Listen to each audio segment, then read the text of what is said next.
వాక్యము యాకోబుకు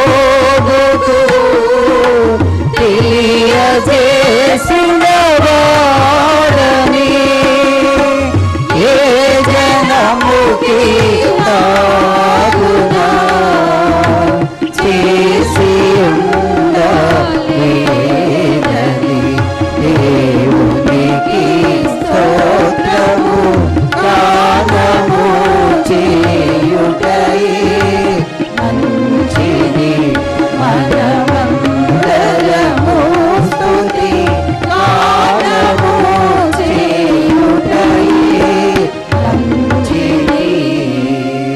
పోయిన వారం మనం ఒక సత్యాన్ని జ్ఞాపకం చేసుకున్నాం. అందులో ఎక్కువగా లేదు, 1-2 మాటలు జ్ఞాపకం చేసుకుని మళ్ళీ ఈ దినం వర్తమానానికి వద్దాం. మానవ జీవితానికి ఏకైక సౌభాగ్యం, ఏకైక రక్షకుడు, ఏకైక దైవుడు యేసుప్రభువే. ఆయన ఈ లోకంలోనికి వచ్చి 2000 సంవత్సరాలకు పైగా అయినా కూడా క్రైస్తవ లోకం కూడా ఆయన అపార్థం చేసుకున్నది. క్రైస్తవులు ఎలా అపార్థం చేసుకున్నారు, క్రైస్తవ లోకం కూడా అలా అపార్థం చేసుకుంది. వారి సొంత సప్రయోజనాలకి, స్వార్థానికి, సంపాదించుకోవటానికి, ఆయనతో కలిసి జీవించి ఆయన పేరును వాడుకోవటానికి లోకం ఎంతో ప్రయత్నిస్తుంది. కానీ ఆయన ఎందుకు వచ్చాడు అనే సత్యాన్ని చాలామందికి కనపడనట్టుగా మనం చూస్తూ ఉన్నాం. అంత మాత్రమే కాదు, ఆనాడు యేసుక్రీస్తు ఉన్నవారు కూడా అదే సంబంధాలు కొంతవరకు వాళ్ళలో తొణికిసలాడాయి. దోణిలో పండుకొని నిద్రపోతూ ఉంటే గాలి తుఫాను ఉంటే మేము చనిపోతున్నామని మొరపెట్టగా ఆయన లేచాడు. లేచి గద్దిస్తే ఆగిపోయింది. ఈయన ఎలాంటి వాడో అంటాడు. సముద్రం మీద ఆయనకు అధికారం ఉంది, ఆయనతో ఉన్నవారే. ఆయన ఎలాంటి వాడో తెలియదా. ఈనాడు చాలామంది క్రైస్తవులకు కూడా క్రీస్తు ఎలాంటి వాడో తెలియదు, యేసు ఎలాంటి వాడో తెలియదు. యేసు ఒక మతం ఇచ్చాడు, ఆ మత భజన చేస్తున్నాం. ఒక మతం ఇచ్చాడు, ఆనకట్టు కట్టాం, ఒక గుడి కట్టుకున్నాం, ఇది మాది అనుకుంటున్నాం, ఇది మా కులాంది మా మతాంది అనుకుంటున్నాం, సాగిపోతున్నాం. నరకముందన్న సంగతి మర్చిపోవద్దు బిడ్డలారా. ఆయన ఒక మతాన్ని స్థాపించడానికి వచ్చిన మత నాయకుడు కాదు.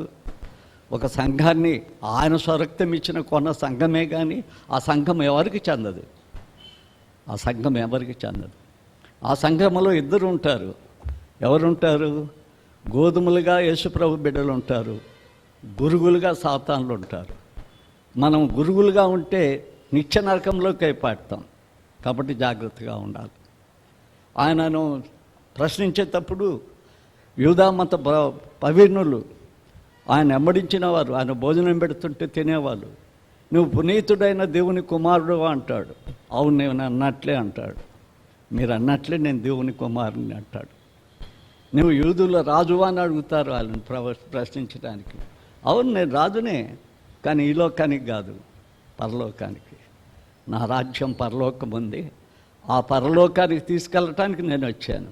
సిద్ధంగా ఉన్నారా పరలోకానికి పోవటానికి? సిద్ధం లేకపోతే నరకంలో కాలాల. సిద్ధపడటానికి దేవుని మందిరాలు ఉన్నాయి. అందుకే మందిరాలకి ఏం పేరో తెలుసా? పరలోక. ఒకసారి చెప్పండి అందరు. మీ గవిని కాదు కదా ఇది, మీ ఇంటి గవిని, కులం గాని, మతం గవిని కాదు కదా. అట్లా అనుకుంటే రెండింతలు కాల్చుతాడు దేవుడు. ఇది పరలోక గవిని. ఇక్కడి నుంచే పరలోకానికి చేరటం. ఇది ఎవరికి సంబంధించింది కాదు, ఆయన స్వరక్తం ఇచ్చి కొన్నది అనే సంగతి మనం మర్చిపోకూడదు. ఎక్కడుంది? బైబిల్ చదువుతారా? బైబిల్ కూడా చదివి మర్చిపోతాట. అపోస్తల కార్యం 20:28 ఆయన స్వరక్తం ఇచ్చి కొన్న సంఘం. కాబట్టి మనం 3 చూచాం పోయినసారి, చాలా పెద్దవి, అవి మళ్ళీ కదిలించలే నేను. యేసుక్రీస్తు యొక్క జననం ఈ భూలోకం కాదు, సృష్టికి ముందు ఆయన ఉన్నాడు అని చాలా విషయాలు చెప్పాను. ఈ సృష్టిని సృష్టించక ముందే ఏది ఈ సృష్టికి ముందు లేనప్పుడే ఆయన ఉన్నాడు. ఆయన ఉన్న దేవుడు. ఆయన ఎట్లున్నాడో కొన్ని రుజువులతో మీకు చూపించాను. అవి పుస్తకంగా వస్తున్నాయి. కరపత్రాలు కూడా చేయించి అటు పంపిస్తాను. రెండవది ఏంటంటే ఆయన ఇంకా ఏం చేసేవాడే అంటే సృష్టికే కాదు చరిత్రలో కూడా కనపడతా వచ్చాడు. అబ్రహాం కాలం, తర్వాత ఆదాం కాలం, మోసే కాలం ఆయన ఎలా కనపడ్డాడు, ఎలా చరిత్రలోకి వచ్చాడు. షడ్రక్ మెషక్ అబేద్నెగోలను వేస్తే నెబుకద్నెజర్ చూసినప్పుడు 4 మనుషులు ఉన్నారు, అందులో 4 ఉన్నారు. ఆయన ఎలా చరిత్రలో కనపడ్డాడో చూసాం. అంత మాత్రమే కాదు, ఆయన ప్రవక్తల ప్రవచనాల్లో ప్రజ్వరిల్లాడు. ఆయన ప్రవచనాల్లో ప్రజ్వరిల్లాడు. చాలా ప్రవచనాలు ఉన్నాయి, ప్రతి ప్రవక్త చెప్పాడు. ఆయన గురించి రాయని ప్రవక్తే లేడు. ఆయన 2వ రాకడ కూడా రాశారు. ప్రవక్త ప్రవచనాల్లో మనం చూచాం. ఇప్పుడు 2 చూడబోతున్నాం. ఆయన శరీరధారిగా యేసు ఈ లోకానికి వచ్చాడు. శరీరధారిగా ఈ లోకానికి వచ్చాడు. రెండవది ఏం చూస్తామంటే, ఆయన ఈ లోకానికి రావటమే కాదు, పునరాగమనం కూడా యేసు వస్తాడు. ఆయన 2వ రాకడని కూడా కొన్ని నిమిషాలు మనం ఇది ఆలోచిస్తాం. మనం తలంచుదాం. పొద్దు జీవితం ఈ జీవితం, కాలం దొర్లిపోతుంది, మరణం వస్తుంది. మరణంలో జీవితం కొట్టివేయబడుతుంది. ఈ లోకాశలతో లోక కట్టలతో తినటం తాగటం సుఖిస్తటంలో నరకానికి తీసుకుపోవటానికి సాతానుడు చాలా సంసిద్ధుడిగా అన్నాడు. ఈ ఆఖరి దినాల్లో వాడు తన కాలము చాలా సమీపంగా ఉంది అని చెప్పి సంఘాలను కదిలిస్తున్నాడు. సంఘంలోకి వచ్చేసాడు వాడు. ఈనాడు మన సంఘాలన్నింటిలో వాడు ఉన్నాడు. వాడి రాజ్యాధికారం స్థాపించడానికి ప్రయత్నం చేస్తున్నాడు. నీవు వాడుకునే నాయకుడిగా ఉండొద్దు, వాడుకునే కాపరిగా ఉండొద్దు, వాడుకునే మనిషిగా ఉండొద్దు కదా. నీవు యేసుక్రీస్తు ప్రభు కొరకు నిలబడాలి. అది ఈ దినాల్లో జరగవలసిన సత్యం. అందులో మొదటి చూద్దాం. శరీరధారిగా యేసుక్రీస్తు వచ్చాడు. ఆయన దేవుడే. మనం తెలుసుకున్నాం కదా, ఆది యందు వాక్యం ఉండెను, వాక్యము దేవుని వద్ద ఉండెను, వాక్యము దేవుడై ఉండెను. తర్వాత 14వ వచనంలో ఆ వాక్యము శరీరధారి అయి కృపా సత్య సంపూర్ణుడిగా మన మధ్య దీవించాడు. అంటే దేవుడిని ఏం చేశారంటే, వాక్యమే ఆయన శరీరధారి అయిపోయాడు. ఒక తల్లి గర్భంలో ఇమిడ్చి అంత చిన్నవాడిగా వచ్చేసాడు. నీ కోసం నా కోసం దేవుడు ఎంత పెద్ద ప్రేమ అది. అందులోనే కాదు, తాను రిక్తునిగా చేసుకున్నాడు. ఇప్పుడు మనోళ్ళు చుట్టేసి ఏమంటారంటే అపోస్తులమయ్య, ఇంటర్నేషనల్ స్పీకర్స్, పెద్ద ప్రిన్సిపల్స్, లేకపోతే అంటే థియాలజికల్ ప్రిన్సిపల్స్ అండి. నేను మీదట లోకల్గా చేసేవాళ్ళు నేనేం మాట్లాడినా, మా థియాలజికల్లో ప్రిన్సిపల్స్ ఎక్కువైపోయారు. ఇప్పుడు విదేశ డబ్బులు రావటంలే, విదేశ డబ్బులు సువార్తగా రావటంలే. చిన్న బళ్ళు పట్టుకుని బతుకుతున్నారు వాళ్ళు. సెమినరీలు పెట్టుకున్నారు.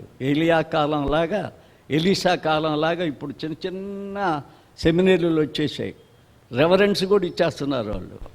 అందులో వాళ్ళే పేర్లు పెట్టుకుంటున్నారు, ప్రొఫెసర్స్, ప్రిన్సిపల్స్, రిజిస్టర్స్ అని. పాపం దానికి రికగ్నిషన్ ఉండదు, తాక ఉండదు, తంట ఉండదు. వాడు ఎవడు పిలిచి వాడిని ప్రొఫెసర్గా పెట్టలేదు, ఎవడు పిలిచి వాడిని రిజిస్టర్గా పెట్టలేదు. వాడే పెట్టుకుంటున్నాడు. ఇవన్నీ పెట్టుకుంటున్నాం. ఆయన ఎంత రిక్తుడిగా చేశాడు, తనకు తానే రిక్తుడిగా చేశాడు. దాసుడిగా శిలువ మరణము పొందినంతగా తగ్గించుకున్నాడు. చూసారా మన యేసు ఎలా లోకానికి వచ్చాడు. క్రైస్తవులమైన మనం ఎలా ఉన్నాం. ఎవరైనా ఒక కిరీటం మన నెత్తి మీద పెట్టారనుకో, ఒక బాధ్యత ఇచ్చి, అబ్బా ఆ కిరీటమే కానొస్తుంది, మనం తగ్గించుకోవడానికి ఇష్టపడం. చూసావా ఎంత భయంకరం మనం. నాకు చాలా కిరీటాలు ఉన్నాయి, అన్నీ ఓడగొట్టేసుకున్నా. ఆ కిరీటాలు ఉన్నప్పుడు కూడా నేను వాటిని చూసి అతిశయించాలి. ఎప్పుడు బైబిల్ పట్టుకొని చదువుతాను, ఎప్పుడు అతిశయించాలా, ఎప్పుడెప్పుడు పోతాయా ఇవన్నీ, ఎప్పుడెప్పుడు పోతాయా, ఎప్పుడెప్పుడు సామాన్య మానవుడిగా జీవిస్తానా, ఒక దైవ సేవకుడిగా బతుకుతానా, ఇవన్నీ నాకెందుకు రే కిరీటాలు అనుకునేవాడిని. మానవుడి కిరీటాలు నరకానికే, అవి పరలోకానికి కాదు. వాటిని చక్కగా దాసుడిగా, రిక్తునిగా, సర్వెంట్గా, ఎవడు కూడా అధికారులు లేరు, సర్వెంట్స్. నిన్ను నేను పరిచర్య చేయటానికి వచ్చాడు. అదే యేసు ప్రభు చెప్పాడు, పరిచర్య చేయించుకోవటానికి రాలేదు కానీ ఆ మనసు మనకుందా? పరిచర్య చేయించుకుంటున్నామా? ఎంత రోత బతుకది, సైతాన్ బతుకు. నేను పరిచర్య చేయమంటే నువ్వు పరిచర్య చేయకుండా, సువార్త ప్రకటించమంటే సువార్త ప్రకటించకుండా దేవునికి వ్యతిరేకంగా జీవిస్తే ఎంత భయంకరం అది, ఎంత భయంకరం. చర్చిలో ఉండే సాతాను బాగుతావు ఆయన కార్యాలకి విముక్తుడిగా అడ్డం తిరిగి ఆయన ఎదిరించి నరక పాత్రాన్ని అనుభవించడానికి కోతం అవుతావు. ఆయన ఏ స్థితికి వచ్చాడో చూడాలి. ఆయన ఫస్ట్ ఏం చేశాడంటే ఆరాధనే బాగు చేశాడు. ఆనాడు కూడా ఆరాధన ఎలా ఉందో చాలాసార్లు చూసాం. వేషధారుల ఆరాధన పనికొచ్చింది. మత్తయి సువార్త 15:6 మనం చూసాం చాలాసార్లు, ఇప్పుడు కూడా చూస్తున్నాం. వేషధారులారా, ఈ ప్రజలు తన పెదవులతో నన్ను గనపరచుదురు కానీ వారి హృదయం నాకు దూరంగా ఉంది. హృదయంతో ఆరాధించటం లేదు. మనుషులు కల్పించిన పద్ధతులు, ఎగరమంటే ఎగరటం, డ్యాన్స్ చేయమంటే డ్యాన్స్ చేయటం, అల్లరి చేయమంటే అల్లరి చేయటం. ఇది వ్యర్థమైన ఆరాధన. హృదయంతో ఆరాధించలేని ఆరాధన వ్యర్థమైన ఆరాధన. ఆయన ఈ లోకానికి వచ్చినప్పుడు మొదటగా సరిచేసింది ఆరాధన సరిచేశాడు. చూద్దారా బైబిల్ గ్రంథంలో ఏమి రాయబడిందో ఒకసారి. యోహాను సువార్త 4వ అధ్యాయం 24లో దేవుడు ఆత్మ గనుక ఆయన్ని ఆరాధించువారు. అరే ఏంది ఇలా చెప్పాడు యేసుక్రీస్తు? ఆయన చెప్పినట్టుగా ఆరాధన లేదే. ఆయన ఆత్మ, దేవుడు ఆత్మ. దేవుడు ఎవరు? దేవుని కుమారుడు ఆయన. ఎవరు చెప్పారు? ఒకసారి మీరు రోమా పత్రిక తీయండి, 9:5 ఏమంటాడు? ఆయన దేవుడు అంటాడు చూడండి. 9:5 తీయండి. పితరులు వీరివారు 9:5 వారు శరీరమును బట్టి క్రీస్తు వీరిలో పుట్టెను. ఈయన సర్వాధికారి అయిన దేవుడై ఉండి నిరంతరము స్తోత్ర అర్హుడు అని ఏమంటాడో తెలుసా? ఆమెన్. ఆమెన్. ఆయనే సర్వాధికారి దేవుడు. ఆ దేవుడు ఈ లోకంలోకి వచ్చాడంటే మన ఆరాధన సరి చేయటానికి వచ్చాడు. మనం హృదయంతో కాకుండా పెదవులతో ఆరాధించటం. కాకపోతే నేను చక్కగా రాయగలను, చక్కగా చెప్పగలను, చక్కగా పాడగలను నేను అనుకుంటే నాకంటే నరకంలో ఏబడేవాడు ఇంకెవడు ఉండడు. ఎందుకంటే ఆయన వచ్చింది దేవుడు ఆత్మ కనుక ఆయన ఆరాధించే వాళ్ళు దేంతో ఆరాధించాలా? అంతేనా? ఆరాధించిన వెంట అబద్ధం చెప్తే అట్టంతది. సాతాను దేవుని రెండు కలుపుతున్నాం అన్నమాట. వేషధారివి అంటారు. సాతానుగా అబద్ధం ఆడుతూ యేసుప్రభుని కలుపుకుంటే ఏమైపోతామంటే వేషధారులం అయిపోయాం. ఎంత భయంకరం. ఇంకా ఫిలిప్పీ పత్రికలు ఏం చెప్తాడో చూడండి. ఫిలిప్పీ పత్రిక 3:3లో చూసారా ఏమంటాడు? ఎందుకనగా శరీరమును ఆస్పదం చేసుకొనక. ఏంది ఎక్సర్సైజులు ఇక్కడ చేయటం మీరు? ఈ శరీరం ఏం శరీరం? ఈ శరీరం మన్నుకు పోయే శరీరం. మన్నునేంది మీరు యాక్షన్ చేసేది? ఇక్కడ మన్నేంది?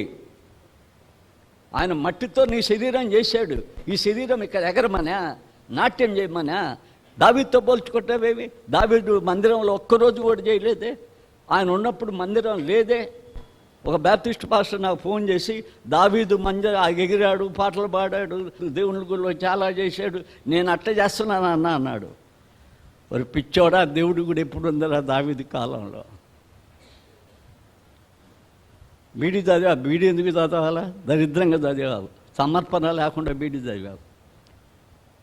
ఏం ప్రయోజనం ఆ డిగ్రీ? దావీదే ఏ కాలంలో ఉండేది తెలియదు నీకు. దావీదు కాలంలో బయట ఎగిరాడు, నాట్యం చేశాడు, మేడ మీద నాట్యం చేసి ఒక స్త్రీ మోసం చేశాడు, ఒక వ్యక్తిని తెచ్చి చంపేశాడు. ఏంది ఆయన చేసిన పని? ఆయన పోల్చుకోవటం ఏంది? శరీరాన్ని ఆస్పదం చేసుకొనక ఆత్మతో ఆరాధించుడు. చూసారా? దాన్ని ముందు చేశాడు. తర్వాత ఆయన వచ్చిన ఇంకొక కారణం ఏందంటే చాలాసార్లు చెప్పాను, ఇప్పుడు అవసరం కాబట్టి మళ్ళీ చెప్తున్నాను. 1:79లో చూస్తే ఆ లూకా సువార్తలో చీకటిలో మరణఛాయలో కూర్చున్న వారికి వెలుగిచ్చుటకై ఆ మహావాత్సల్యమును బట్టి పైనుండి ఆయన మనకు ఏమిచ్చాడు? అరుణోదయ దర్శనం ఇచ్చాడు.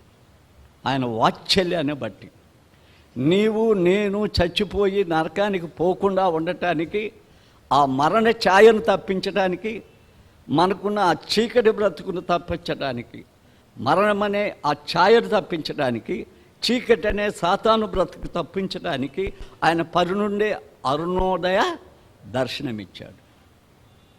అందుకే యోహోను ఎందుకు రాస్తాడు 3:16 బంగారు వాక్యం చాలాసార్లు చెప్పా. ఎందుకు రాశాడు ఆయన? దేవుడు లోకమును ఎంతో ప్రేమించాను అంటే, అబ్బా నన్ను ఎంత ప్రేమించాడు, లోకాన్ని కూడా ప్రేమించాడు కదా. ఎందుకని అద్వితీయ కుమారుడిగా వచ్చాడు? నశించక, నీవు నశించి నరకానికి పోకుండా ఉండటానికి దేవుడే నీ కోసం శరీరధారిగా ఈ లోకంలో ఆయన బిడ్డలున్నారు. ఈ లోకం యొక్క నివాసులు గారు వారు. యాత్రకు పంపిస్తే యాత్రలు ఎగురుతున్నారు వాళ్ళు, యాత్రకు పంపిస్తే యాత్రను కౌగలించుకుంటున్నారు వాళ్ళు, యాత్రకు పంపిస్తే లోకాన్ని స్నేహం చేస్తున్నారు. ఈ లోకమే నాదనుకుంటూ తిను తాగు సుఖించు అని ఆనందిస్తున్నారు. ఎప్పుడు వారి యాత్ర ముగుస్తుంది, సాతానుతో వెళ్ళిపోతారు వాళ్ళు. నా బిడ్డలను నేను రక్షించుకోవాలన్న దృష్టితో ఆయన ఏం చేశాడు? శరీరధారిగా వచ్చేసాడు.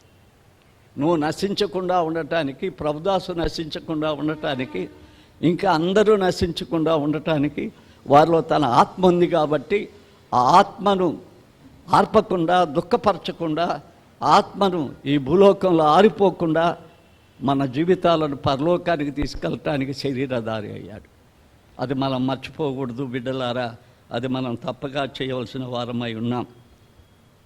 ఆయన శరీరధారి అయ్యాడు. మానవుడికి ఒక శరీరమేగా చెడిపోయింది. హృదయంతో ఆరాధిస్తున్నాడు కానీ హృదయం పూర్తిగా చెడిపోయింది. అసలు తెలుసా జలప్రలయం ఎందుకు వచ్చింది? ఎప్పుడన్నా తెలిసిందా మీకు? 6వ అధ్యాయం, ఆదికాండం 6వ అధ్యాయం తెలిస్తే జలప్రలయాన్ని పంపడానికి కారణమైంది దేవుడు. మానవ జాతినంతా నాశనం చేయటానికి కారణమైంది. ఈనాడు మళ్ళా చేయబోతున్నాడు 2వ పేతురు 3వ అధ్యాయంలో. ఎందుకు ఆయన జలప్రలయం చేయబోయాడు? అక్కడ ఏం జరిగింది అని మనం ఎప్పుడైనా తలంచితే 6వ అధ్యాయం మనం తీస్తే అందులో 5వ వచనం, నరుల చెడుతనం భూమి మీద గొప్పదాయను, వారి హృదయముల యొక్క తలంపులు అంతయు కేవలము చెడ్డవైనాయి. ఇప్పుడేం రాస్తాడో చూద్దామా? ఇప్పుడేం రాస్తున్నాడు ఆయన? ఒక్కసారి మనం ఎప్పుడన్నా చూసామా? మార్కు సువార్త 7వ అధ్యాయం ఒక్కసారి మనం తీస్తే మార్కు సువార్తలో ఎంత మాట రాస్తాడు? 7:21-26 మనం చూస్తే ఎంత భయంకరమైన మాటలు మన కోసం రాశాడు ఆయన. రైట్. లోపల నుండి అనగా మనుషుల హృదయములో నుండి దురాలోచన, జారత్వం, దొంగతనం, నరహత్య, వ్యభిచారం, లోభం, చెడుతనం, కృత్రిమము, కామ వికారం, మత్సరం, దేవదూషణ, అహంభావం. వాడికి తినటానికి కూడా లేకపోయినా ఎంత అహంభావం ఉంటాడో చూడు. ఎవడ కూడు తింటూ కూడా తాను సంపాదించుకోలేకపోయినా ఆమెకు ఎంత హెచ్చులు ఉంటుందో తెలుసు. ఒక్కొక్కరు ఎంత విర్రవిగుతుంటారు. అసలు ధన సంపదలు కూడా అంత గర్వము, అహంకారం మందిరంలోనే కనపరచడానికి చాలాసార్లు చూస్తారు. ఎక్కడొచ్చింది? హృదయం చెడిపోయినందువల్ల. అదే గారడి సింహోనికి పేతురు చెప్పాడు, హృదయం చెడిపోయిందిరా అని. ఈ హృదయం చెడిపోయినందున యేసు వచ్చాడు. హృదయాన్ని బాగు చేయటానికి వచ్చాడు. హృదయాన్ని ఎవడూ బాగు చేయలేడు. మానవుని అంతరంగాన్ని పరిశోధించడానికి వచ్చాడు ఆయన. అందుకే దేవుని మందిరంలో 11వ కీర్తన 4లో అంతరంగాన్ని చూస్తాడంట. నా బోధ నిండు ఆయన నా అంతరంగాన్ని చూస్తాడు. నీ చేష్టాలు నిండు. ఒకవేళ నువ్వు సంఘానికి ఇదే అని చెప్పి కనపడటానికి తిరుగుతున్నా మనుషులు ఒకవేళ వింటారేమో కానీ నీ హృదయాన్ని సూటిగా చూస్తాడు ఆయన. ఇంత అహంకారమా అని. దేవుని మందిరాన్ని కూడా మర్చిపోతున్నారు వీళ్ళు. ఇది నా మందిరం అయితే ఇంత అహంకారం ఎందుకు వీళ్ళకి? మరి ముఖ్యంగా ఈ మందిరం మనం కట్టించాలా? ఏ మిషనరీల త్యాగ ఫలమో ఇది. ఎంతమంది ప్రాణాలు పెట్టారో మిషనరీలు. ఇది మిషనరీల త్యాగ ఫలం. మిషనరీల త్యాగ ఫలం. ఆ గ్రీన్ లేక్ పోయి చూస్తే అక్కడ ఎంతమంది మిషనరీలు వారి జన్మలు చచ్చిపోవటం అదంతా చెప్తుంటే ఎంత త్యాగం. వాళ్ళు ఎట్ట డబ్బులు ఇచ్చారో చెప్తుంటే ఆ దినాల్లో ఎంత త్యాగం. వాళ్ళ వృద్ధులు కూడా సున్నాలు కొట్టి గోడలకి, చర్చీలకి ఆ డబ్బులు భారతదేశానికి పంపించేవాళ్ళు ఆ దినాల్లో. వాళ్ళకు కూడా డబ్బులు లేవు. వాళ్ళు ఒక రోజన్నా నెలంతా మాంసాన్ని మానుకొని ఆ డబ్బులు మళ్ళా భారతదేశ సేవ కోసం పంపించారు. వాళ్ళు అగ్నిలెక్క వాళ్ళు చెప్తూ ఉంటే వాళ్ళ పూర్వీకులు చేసిన త్యాగం ఎంత గొప్ప త్యాగం. ఉండి ఇవ్వలేదు ఇన్ని లక్షలు, ఇన్ని కోట్లు ఉండి ఇవ్వలేదు నెల్లూరులో ఇన్ని బంగ్లాలు కట్టడానికి. వాళ్ళు త్యాగం చేసుకొని పస్తులుండి ఆ డబ్బును పంపితే మనం కట్టుకునేవి, మనం కట్టినాయి. కాబట్టి మనం నేర్చుకోవాల్సింది ఏంటంటే దేవుడు చూస్తున్నాడు, వస్తున్నాడు. మన హృదయం చెడిపోయింది. ఆ చెడిపోయిన హృదయం ఇంకా ఏమవుతుందో యాకోబు ఇంకొక పెద్ద మాట అంటాడు. చూద్దామా యాకోబు ఏమంటాడు? ఇంకొక పెద్ద మాట అంటాడు. 1వ అధ్యాయంలో మనం చూస్తే 1వ అధ్యాయం 14వ వచనం నుంచి చూస్తే, ప్రతివాడు తన స్వకీయమైన దురాశ, ఆశ తప్పు లేదు, దురాశ తప్పు. దేవుడు నిన్ను పోషిస్తున్నాడు. దేవుడి మీద పోషించబడటానికి ఇష్టపడితే చాలా మంచిది.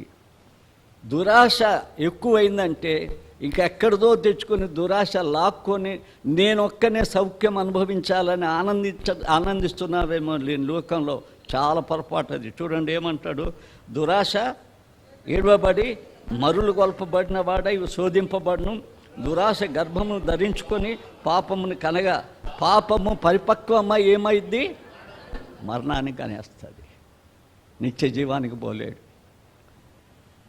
ఆశ మంచిదే, అది దురాశ అయితేట.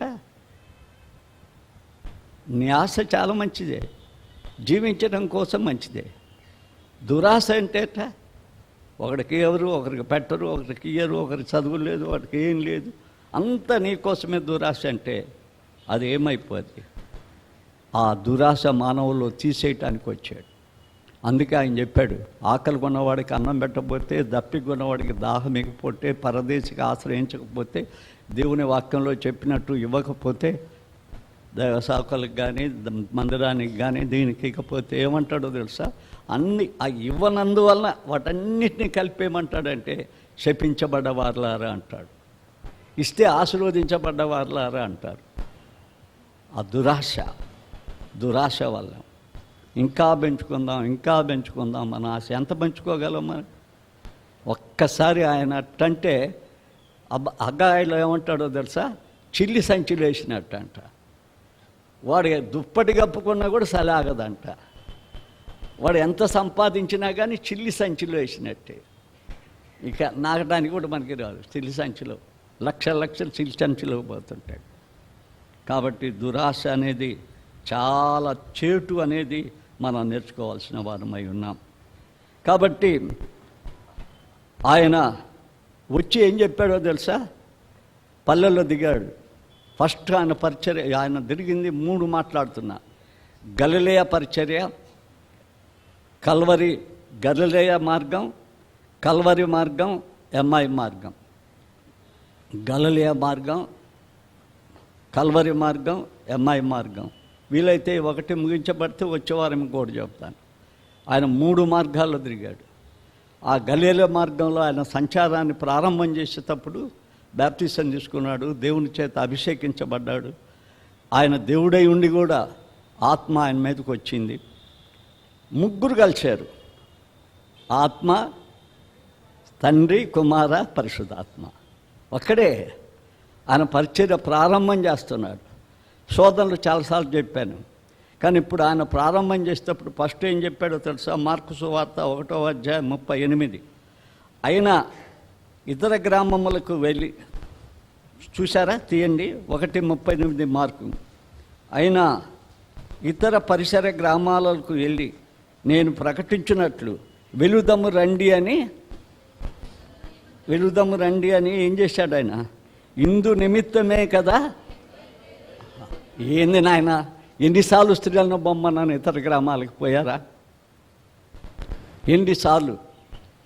ఎన్నిసార్లు నాతో రమ్మంటే ఎవరైనా వచ్చారా?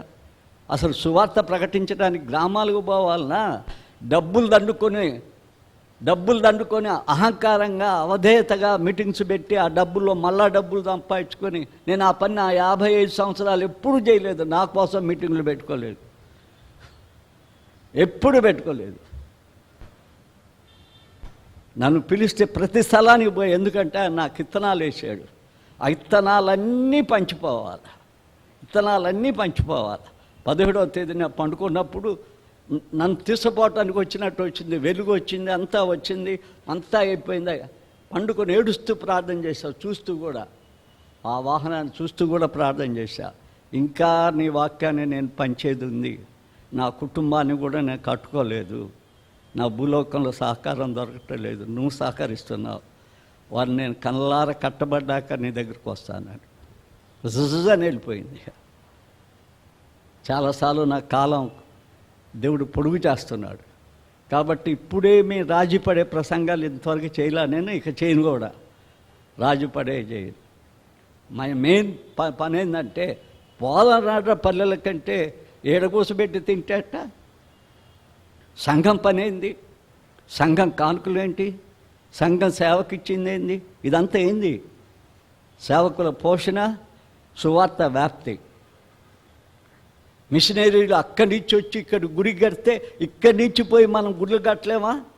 అన్ని జనాంగాల మధ్య పనిచేయలేమా? అన్ని జనాంగాలకు సువార్తను ప్రకటించలేమా? స్త్రీల సమాజాలకు పోయి ఉద్యోగపరచలేరా? యవనులు సువార్త కరపత్రాలు పంచుకుంటా పోయి పంచుకోలేరా? ఏంటి? ఎందుకు ఇట్టున్నాం? మా ప్రిన్సిపాల్ ఉండేవాడు కృష్ణ కుమార్ అని, ఆయన చెప్తూ ఒకసారి మాట్లాడి వారు ఊరికి తీసుకుపోయాడు రివైవల్ మీటింగ్ స్పీకర్కి. వాళ్ళ నాయన గురించి మాట్లాడు. ఆయన ఒక క్లర్క్, ఒక ఆఫీసులో క్లర్క్. అది ఈ పెద్ద క్లర్క్ కాదు, జూనియర్ క్లర్క్. ఆయన ఉదయం ఇంటి దగ్గర నుంచి బయలుదేరితే కరపత్రాలు పంచుకుంటూ వస్తాడు, సాయంత్రం పోయి కరపత్రాలు పంచుకుంటూ మళ్ళీ ఇంటికి పోతాడు. ఆ పోయేటప్పుడు రైల్వే స్టేషన్ పోయి పంచుకొని పోతాడు 7-8 గంటలకి. ఆయన కొడుకు ఒకడు మాకు ప్రిన్సిపల్ అయ్యాడు, ఒకడు రైల్వే విజయవాడ మెడికల్ దాంట్లో సూపరింటెండెంట్ అయ్యాడు, ఇంకొక ఆయన అమెరికాలో ప్రెసిడెంట్ అయిపోయాడు. వాళ్ళ కూతురు ఒక పెద్ద ఇన్స్టిట్యూషన్కి ప్రిన్సిపల్ అయిపోయింది. సామాన్యమైన కుటుంబం నుంచి ఒకే జీతంతో బతికినవాడు. సువార్త సేవ చేస్తే అభివృద్ధి ఉంది, కానీ సువార్త సేవకు నీ చేయి అడ్డం పెడితే కాలిపోతావు. సువార్త సేవ చేయాలి, అది దేవుని పని. ఆ సువార్త సేవ చేయని శరీరం, దేహాలు అవన్నీ దేవుడు ఇక్కడే రాజేస్తాడు. అందుకు ఆయన వచ్చాడు, నాతో రండి మనం సువార్త చేద్దాం.